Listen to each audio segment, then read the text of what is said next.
Good evening, sir.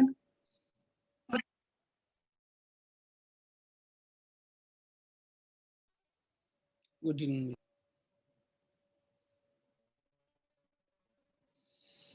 Last class में मैंने आपको ईएमआई के कुछ क्वेश्चंस भेजे थे करने के लिए, रिवीजन के कंप्लीट करने के लिए। तो कुछ बच्चों ने मुझे उसके सॉल्यूशंस भेजे हैं, उनको मैंने एक्चुअल सॉल्यूशंस भी वापस भेजे, और कई बच्चों ने अभी तक उनको सॉल्व करके भेजा नहीं है। तो गलत बात है, जिन्होंने नहीं किया वो कंप्लीट करिए, क्योंकि जब आप मुझे कंप्लीट करके भेजेंगे तभी मैं आपको उनके एक्चुअल सॉल्यूशंस भेजूंगा।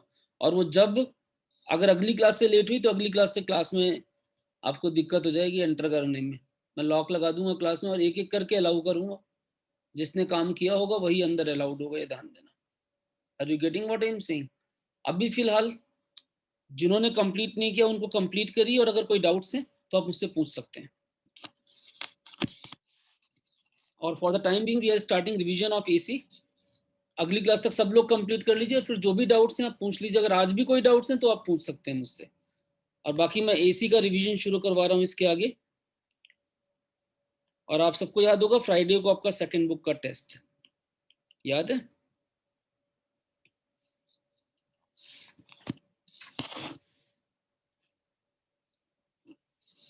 चलिए इधर देखिए, ऑल्टरनेटिंग करंट्स का रिवीजन देख रहे हैं हम।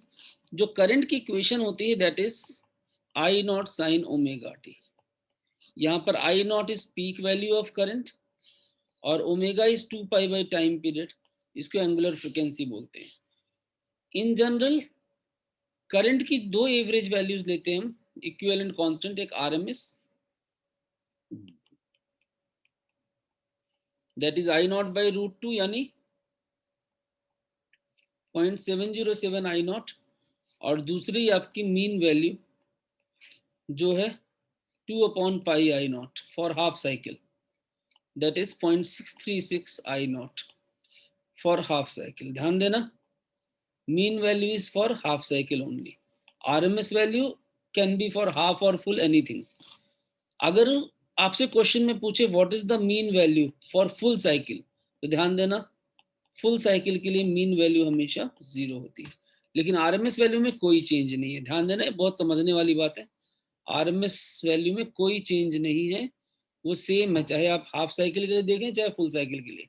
लेकिन mean value for full cycle is 0। इनको नोट करते जाइएगा पॉइंट्स को, कहीं कोई डाउट है तो पूछते जाइएगा। दूसरी बात, आपने देखा था कि 3 सर्किट एलिमेंट्स हैं।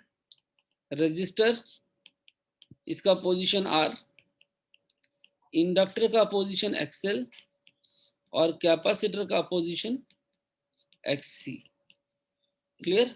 X of inductor is omega L and capacitor का जो है दैट इज 1/ओमेगा C। रजिस्टर का पोजीशन फ्रीक्वेंसी पे डिपेंड नहीं करता, जबकि इंडक्टर और कैपेसिटर का पोजीशन फ्रीक्वेंसी पे डिपेंड करता है। This is directly proportional to frequency, and capacitor वाला जो है that is inversely proportional to frequency. Clear है आपको? तो अगर आप ग्राफ बनाते हैं फ्रीक्वेंसी के साथ XL का, that is straight line graph, और फ्रीक्वेंसी के साथ XC का graph that is a rectangular hyperbola. Clear? Rectangular hyperbola. This is for inductor and this is for capacitor. इतना याद रखेंगे, देख लीजिए, साथ साथ नोट करते जाइए। कोई भी डाउट है तो पूछते जाइए। यहां तक किसी को भी डाउट है? Anyone? No, sir.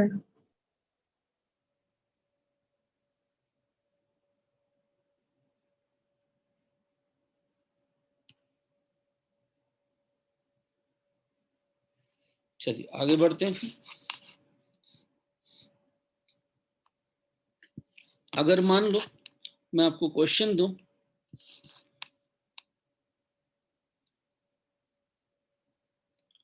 Find opposition of 2 millihenry inductor at 200 hertz frequency।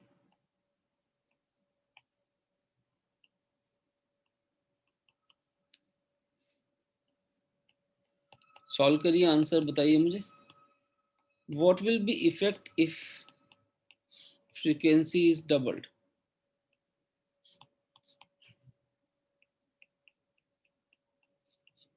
Solve.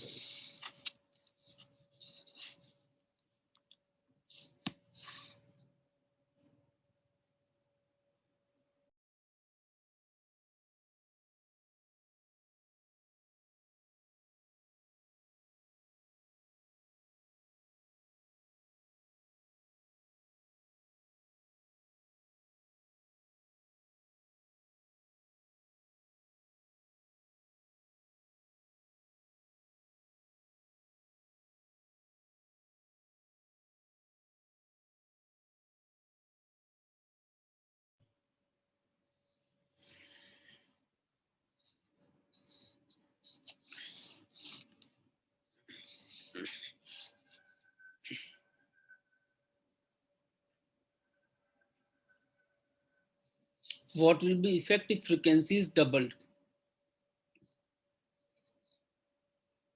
किया आप लोगों ने? भाई इंडक्टर का पोजीशन क्या होता है? 2 pi F L, omega L and omega is what? 2 pi F.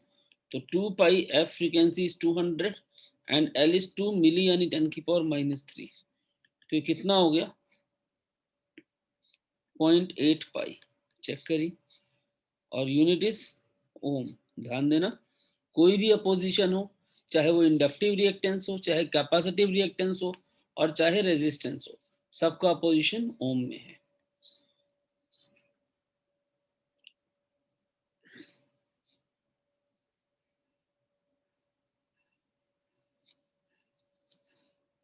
I got 2 answers also. Very good.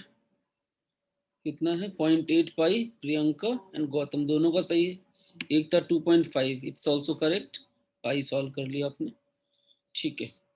Second part में इसी में बोलता है अगर फ्रीक्वेंसी को डबल कर दें, फ्रीक्वेंसी इज 2 टाइम्स f1, तो ऐसी कंडीशन में XL2 जो होगा वो 2 टाइम्स होगा XL1 के, यानी that will be 1.6 pi. This is the answer.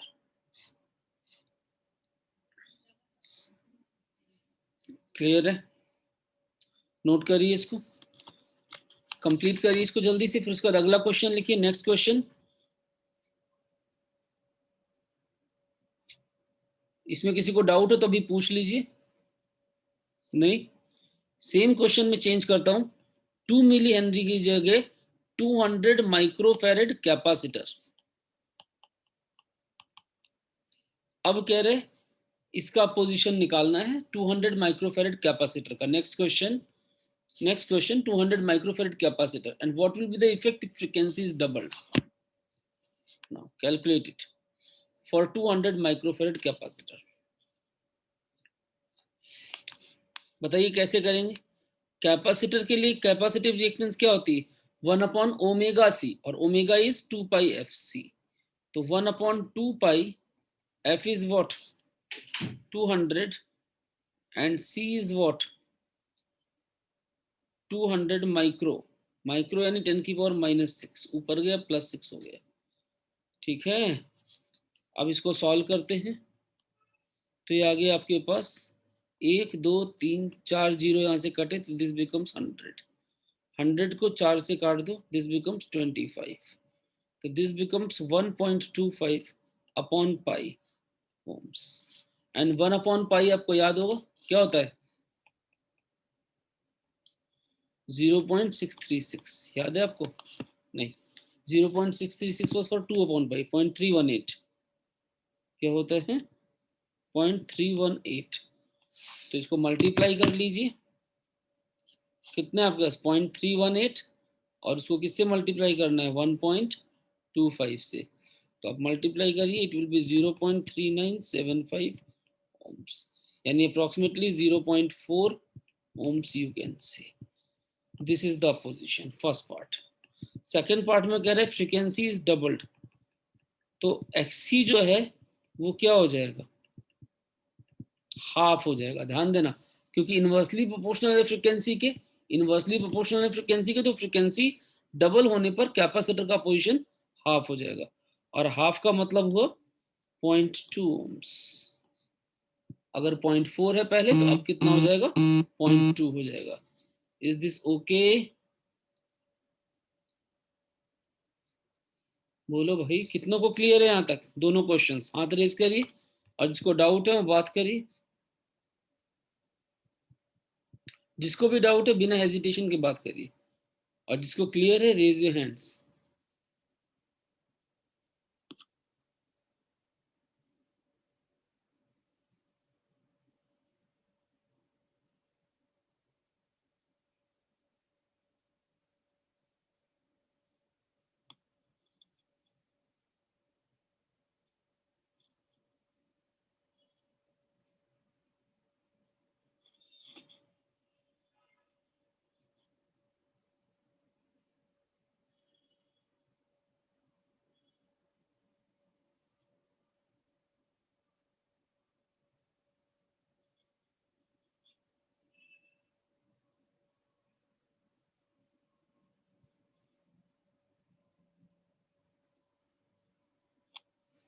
चलिए, सबको क्लियर है? नेक्स्ट इसके आगे बढ़ते हैं।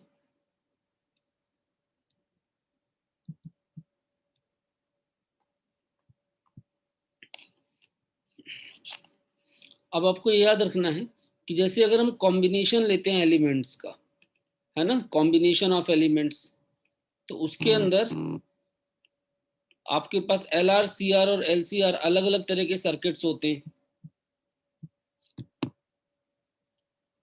हैं।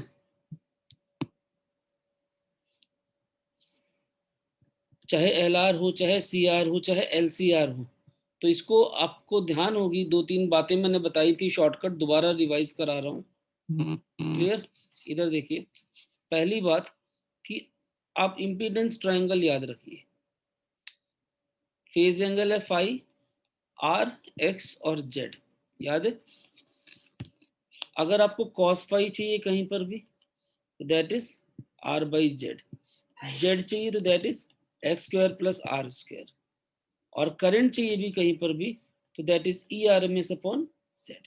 Current is always voltage upon opposition, current is always voltage upon opposition. और ये बातें याद रखनी है, 1 2 3। इसके अलावा एक्स की वैल्यू XL हो सकती है, XC हो सकती है, XL - XC हो सकती है, या फिर XC - XL हो सकती है LCR सर्किट के केस में। तो जो सर्किट है उसके अकॉर्डिंग आपने X की वैल्यू चूज करनी है। I think you remember this thing. Clear है यहाँ तक? ये कॉम्बिनेशन ऑफ एलिमेंट्स के लिए है। इसके बाद आपने देखा था कि अगर, बहुत ध्यान से सुनिएगा, यहाँ तक कोई डाउट है तो मुझसे पूछते जाइए साथ साथ। इसके बाद आपने देखा था कि अगर हमारे पास करंट की इक्वेशन है I0 sin ओमेगा टी, तो ये वोल्टेज की इक्वेशन है E0 sin ओमेगा टी,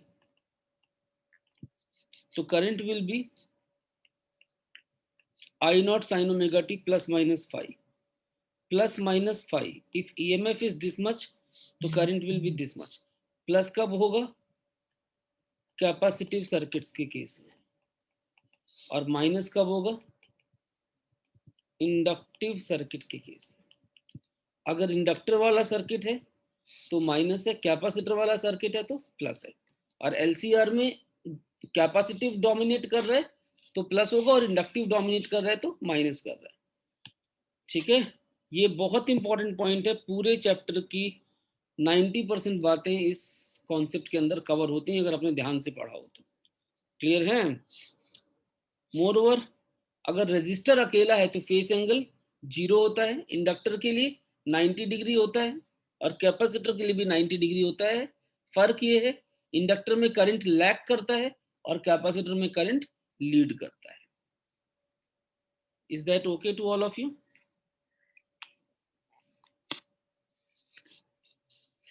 क्या वो कुछ बोलेंगे नहीं? Yes sir.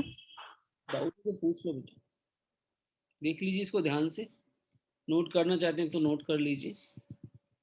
अगला क्वेश्चन है आपके पास, a resistor of 20 ohm and inductor of 2 millihenry are connected in series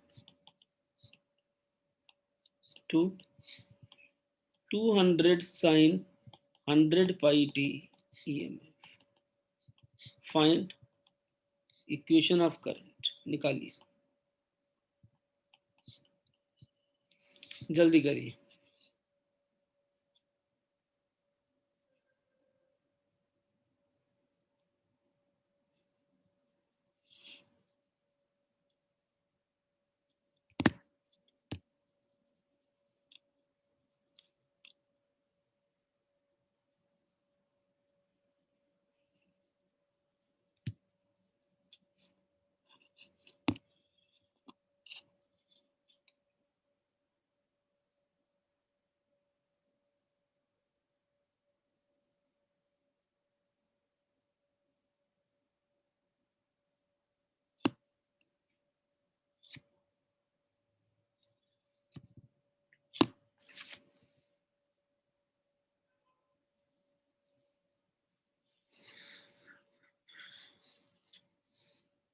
बोलो भाई, क्लियर है?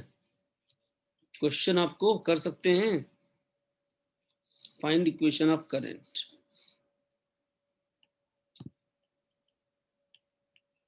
सबसे पहले क्या करना होगा? इक्वेशन ऑफ करंट क्या होती है? एलआर सर्किट है तो I naught sine omega T minus five, ये लिखना इक्वेशन. जहां आई नॉट क्या होगा? ई नॉट बाई जेड, और फाइव क्या होगा? tan inverse X by R. ये आपको पता होना चाहिए कि करना क्या है ना? तो सबसे पहले शुरुआत करते हैं. जेड क्या होगा? XL square plus R square का रूट. एक्सएल कितना है? ओमेगा एल या 2 पाई एफ एल, चाहे जो सही पड़े वो लिख लो. तो एक्सएल कितना है आपका? Omega L. और क्वेश्चन में देखिए, इक्वेशन पढ़नी आती है आपको. ओमेगा कितना है? 100 पाई.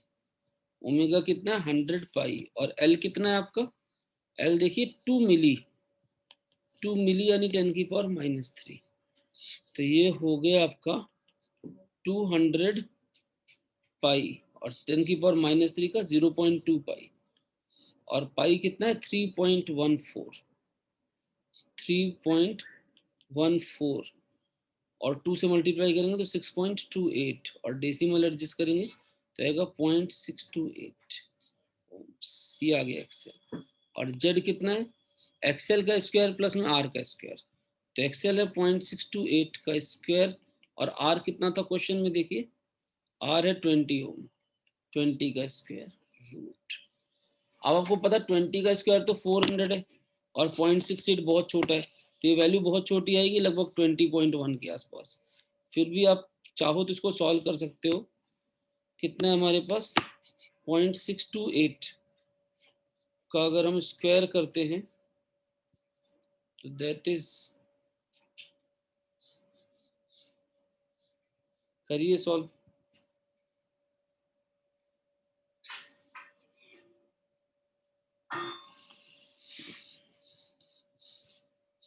दिस इज 0.3944 और प्लस में 400, तो 400 आ गया ना. 20 का स्क्वायर हो गया 400.4 का रूट. तो अगर आप सॉल्व करेंगे इसको, 400.4 का रूट कितना आएगा? 20 ही आएगा, लगभग 20.01 मान लो बस.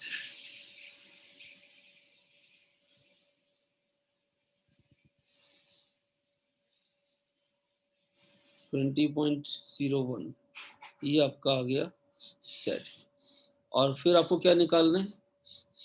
जेड आ गया तो फिर आई नॉट निकल जाएगा. आई नॉट कितना होगा? E naught by Z. E naught कितना है क्वेश्चन में? देखो 200. 200 अपॉन 20.01. आपको पता है इसमें 0.01 को हम इग्नोर कर सकते हैं, तो ये आ जाएगा कितना? 10. तो इक्वेशन ऑफ करंट क्या आएगी? अब यहाँ से इक्वेशन आ जाएगी 10 साइन ओमेगा की जगह क्या है? 100 pi T minus tan inverse 5. 5 और लिख लो और आंसर हो गया आपका. अब 5 कितना आएगा? 5 tan inverse XL by R. tan inverse XL कितना है 20 और आर कितना है, आर भी है 20, तो लगभग 45 डिग्री। क्यों? क्योंकि 20.01 को तो हम अप्रोक्सीमेटली 20 मान ही सकते हैं ना। क्लियर है?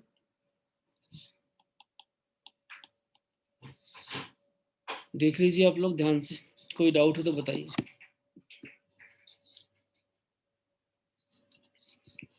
कितनों को समझ में आ गया? हाथ रेज करिए, किसी को डाउट है वो बात करिए।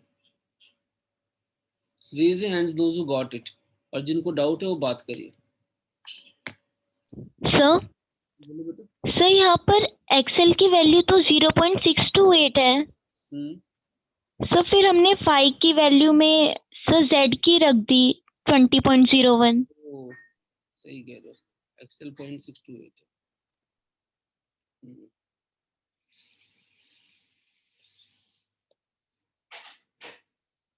0.628 अपॉन में 20 है, तो ये आ गया 0.314, तो tan इनवर्स 0.0314 ये आएगा। ठीक है, और बताइए बेटा।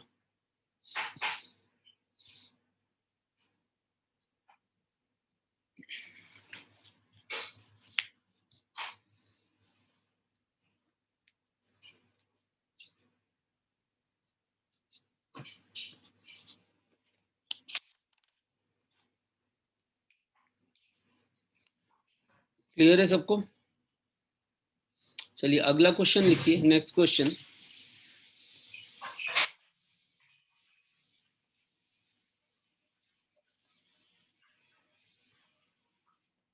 A capacitor of 200 microfarad and resistor of 20 ohm are connected in series to EMF of 200 sin 100 pi t. Find equation of current. निकालिए, सॉल्व करके दिखाइए मुझे। Find equation of current, solve करके दिखाइए। और आप सबको याद होगा अगली क्लास में, जिसने अभी नहीं भेजा, अगली क्लास से पहले भेज दीजिए ईएमआई के असाइनमेंट्स के सॉल्यूशन, ताकि मैं उनको कंफर्म आंसर्स भेज सकूं। क्लियर? और बाकी एसी अभी हमारा कंटिन्यूड रहेगा, तो एसी को और अच्छे से पढ़ लो, और कोई डाउट्स आउट्स हैं आपकी कॉपी में से तो वो पूछ लीजिए अगली क्लास तक। और तीसरी बात, संडे को फ्राइडे को आपका टेस्ट है, वो आपको पता ही है। और नेक्स्ट एसी के बाद हम अगली क्लास में, तो अभी एसी कंटिन्यूड है, उसके बाद की बात अगली क्लास में करते हैं। चलिए स्टार्ट करिए, इसका आंसर भेजिए मुझे कमेंट बॉक्स में फास्ट।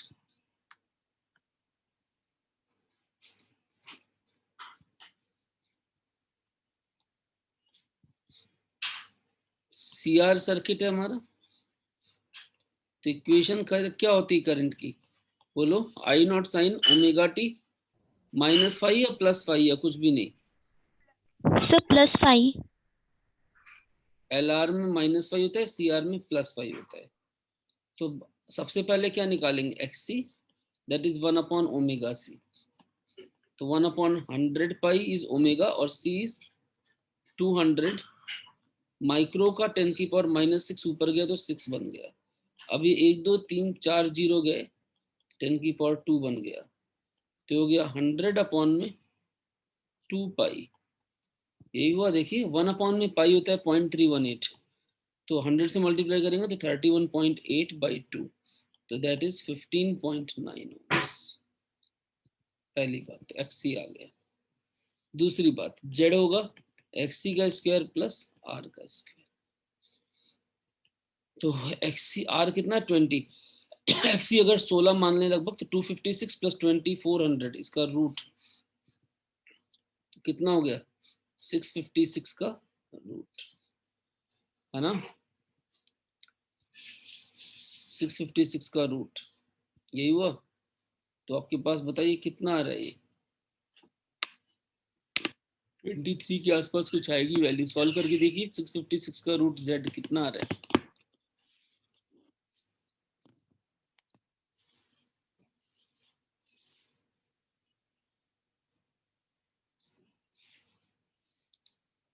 25 सॉल्व करने पे आ रहा है 25.6 ओम, ये जेड आ गया आपका।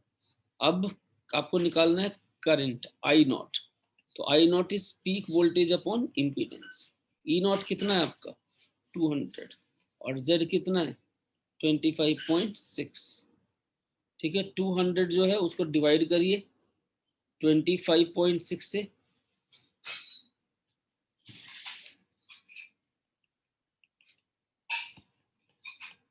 ये करंट की वैल्यू आ गई। अब इक्वेशन क्या होगी, आई नॉट यानी 7.8125 साइन ओमेगा टी यानी 100 पाई टी प्लस में tan इनवर्स कितना आएगा यहाँ पे एक्सी बाई आर। तो एक्सी फाई कितना यहाँ लिख लो सॉल्व करके, tan inverse XC by R that is tan inverse 25 point नहीं, एक्सी कितना है 15.9 अपॉन में आर कितना है 20, क्या आ गया 1.59 यानी 0.8 लगभग, tan इनवर्स 0.8 ये आपके पास आ गया। क्लियर है?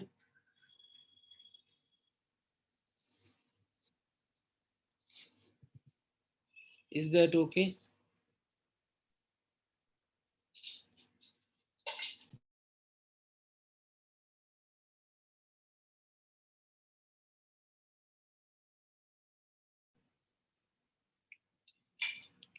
जल्दी करिए फटाफट। I think this is clear to all of you.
Clear है सबको? चलिए इसके बाद नेक्स्ट क्वेश्चन। आपके पास एक इंडक्टर है, इंडक्शन कॉइल, इसके क्रॉस एक बार हम डीसी लगाते हैं और एक बार एसी लगाते हैं। अगर हमने 200 वोल्ट डीसी लगाया first time, second time 200 volt AC लगाया, तो डीसी में करंट जा रहा है 2 एम्पियर और एसी में करंट जा रहा है 1 ampere. Question is find L कितना है।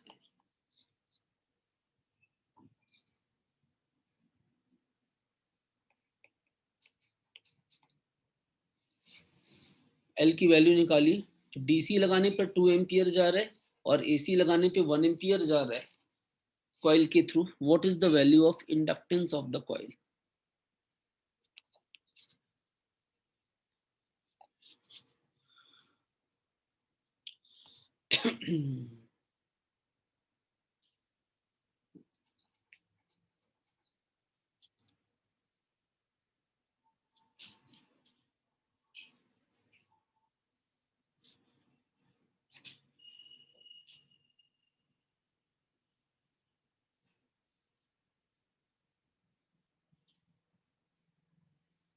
जल्दी करिए, I am waiting for your answers.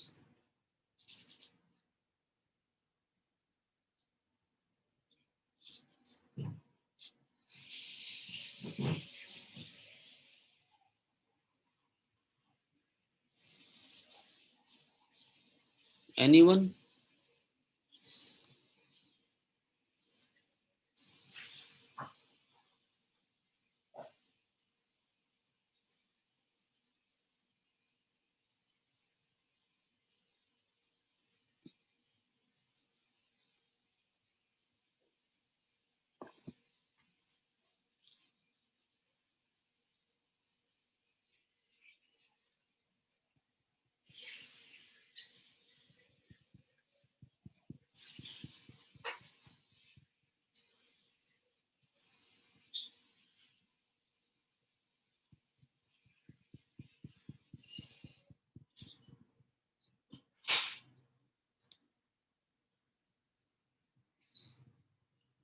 Are you able to solve it या not?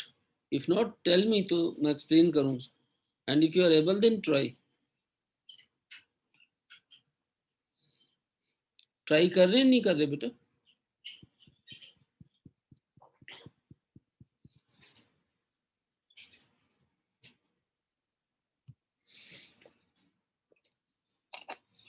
कोई दिक्कत हो तो बता देना बेटे. I am waiting for your response.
I got one answer, 0.636 Henry.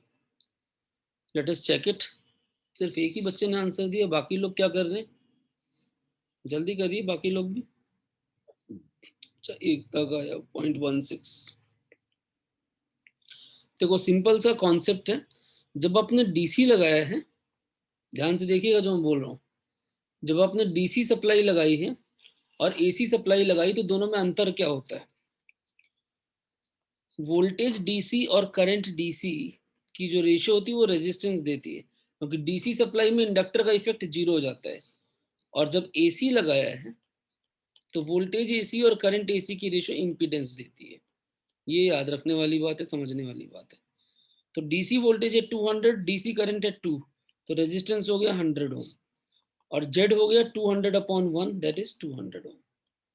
तो अब हमें पता चल गया एसी लगाने पर 1 एम्पियर करंट फ्लो कर रहा था, तो अपोजिशन हो गया एसी वाला अपोजिशन यानी जेड हो गया 200.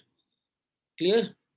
अब हमको पता है Z is XL square plus R square का रूट. रूट हटा दीजिए, स्क्वायर लगा दीजिए, एक्सएल आ जाएगा Z square minus R square का रूट. और जेड है 200 आर है 100, तो कितना आ गया 100 बाहर आ गया, अंदर बच गया 300√3। This is the value of X L 100√3 inductive reactance. X L आ गया। अब एक्सेल होता है 2πfl, एफ आपको दिया हुआ है तो 100√3 अपॉन 2πf, एफ कितना दिया हुआ है 50, तो 100√3 अपॉन 100π, तो 100 कट गया तो आ गया √3 upon pi henry. Is that okay?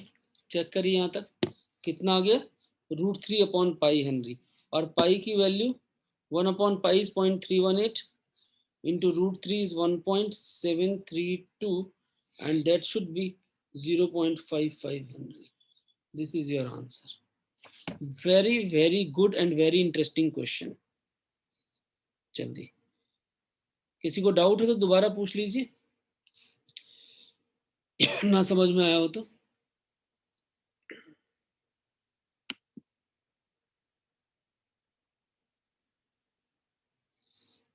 एक तो आपका अभी भी गलत है, वो देखिए मैच करिए प्रियंका, आपका भी गलत है, ठीक करिए इसको। समझ में आया नहीं आया ये बताइए? Yes sir. कितनों को क्लियर, एक बार हाथ रेज करो, जिसको डाउट है वो पूछिए।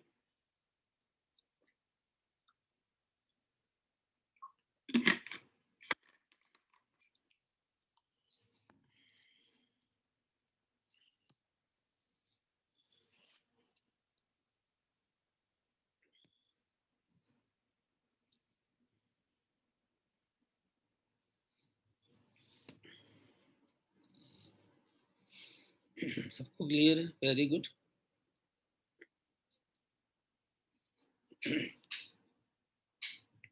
अब इसके बाद देखिए, आपको याद होगा कि जो हमारा LCR सर्किट होता है, ध्यान से सुनिएगा, जो LCR सर्किट होता है इसके अंदर अगर XL और XC बराबर हो जाए, यानी इंडक्टिव रिएक्टेंस कैपेसिटिव रिएक्टेंस के बराबर हो जाए, तो नेट रिएक्टेंस जो है वो 0 हो जाएगी, और इस कंडीशन को हम क्या बोलते थे?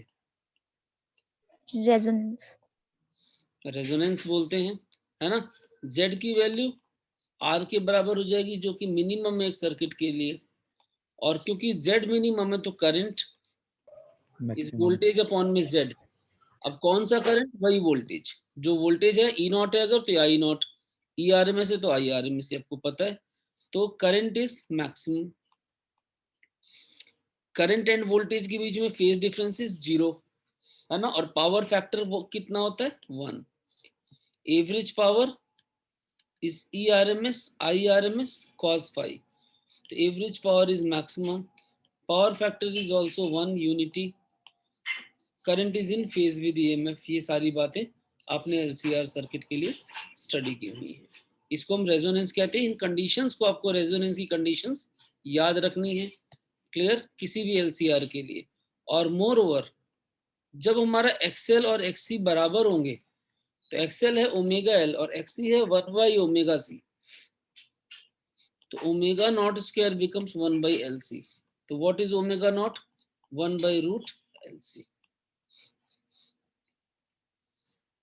और F नॉट चाहिए तो omega naught upon 2π, so what will it be? 1/2π√LC. This is resonant frequency and omega naught is angular resonant frequency.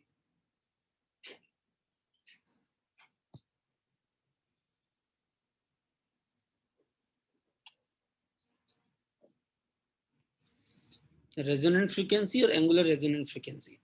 अब मान लीजिए यहाँ पर कभी आपके पास क्वेश्चन आए ग्राफिकल फॉर्मेट में, जस्ट रिकॉल करा रहा हूँ आपको, फ्रीक्वेंसी के साथ करंट का ग्राफ, आई स्क्वायर का, कॉस फाई का, या एवरेज पावर किसी का भी ग्राफ, तो शायद आपको ध्यान होगा this graph is a bell shaped curve with maximum value at resonance except for impedance. Impedance के लिए ये बेल उल्टा बनेगा, याद है ना। और रेजोनेंस पे ये जो वैल्यू है, ये जो गैप है, that is equal to R। I hope so you remember all these things. यहाँ तक कोई डाउट है तो आप मुझसे पूछिए पहले।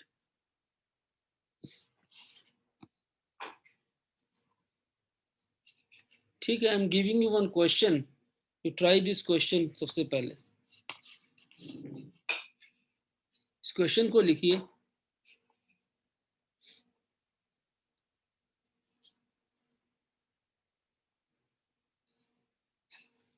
What frequency will drive this circuit into resonance?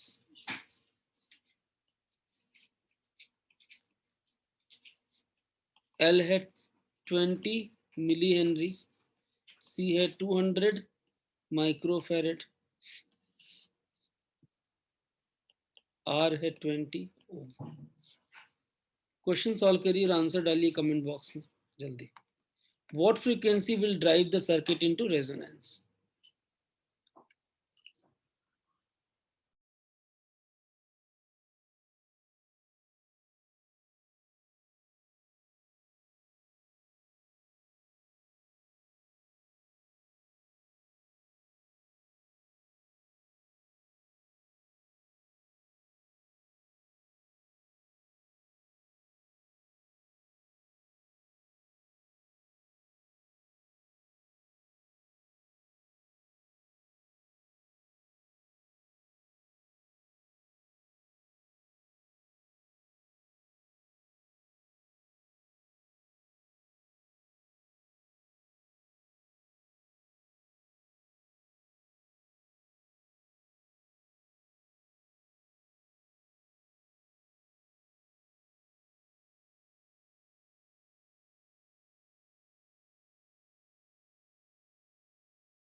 हाँ भाई किया।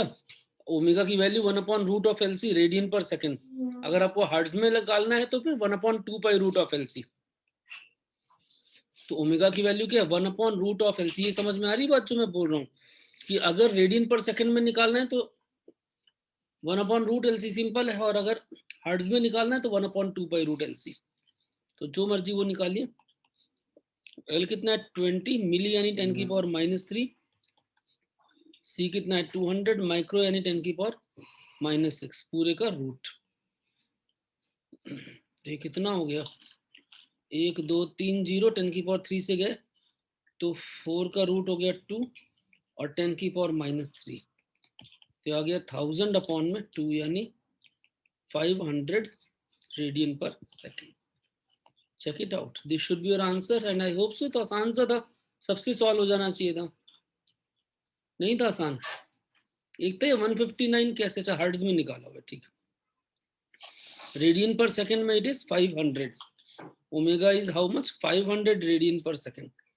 अगर आप हर्ट्ज में निकालते हैं तो ओमेगा अपॉन में 2π, दैट इज 500 अपॉन में 2π। तो 1/π इज 0.318 बाई 2 की जगह 4 कर दो तो ये 1000 हो जाएगा, तो डेसिमल हट जाएगा। तो 318/4 ये आंसर आएगा आपका। तो दैट इज 4 से काटो तो 8 7 और 38 यानी 9.5 ये आएगा बच्चे हर्ट्ज में। 159 नहीं आएगा बेटा।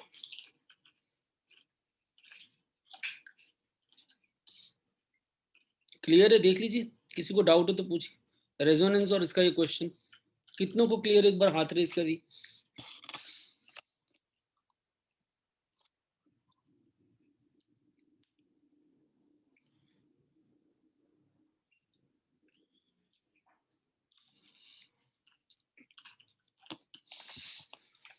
तो अगली क्लास में ध्यान देना, दोबारा बोल देता हूं मैं, नेक्स्ट क्लास में एसी अच्छे से पढ़ लेना। उसके अगर कोई भी डाउट्स हैं तो पूछ लेंगे। दूसरी बात, ईएमआई के क्वेश्चंस कंप्लीट कर लेना, और उनके भी अगर कोई डाउट्स हैं तो आप आज भी पूछ सकते थे, अगली क्लास में भी पूछ सकते हैं, क्योंकि अगली क्लास में एसी हमारा कंप्लीट होगा तो मैं उसकी भी शीट दूंगा आपको, तो आपको आगे वो भी सॉल्व करनी होगी। Getting it? और अपने टेस्ट के लिए प्रिपेयर कर रहे हैं आप लोग सेकंड बुक के? Yes sir. वेरी गुड बेटा। ठीक है, तो इतना अच्छे से पढ़ लीजिए, इसके आगे इसी कंटिन्यू करेंगे हम लोग नेक्स्ट लेक्चर में। See you all, goodbye. Okay, thank you sir.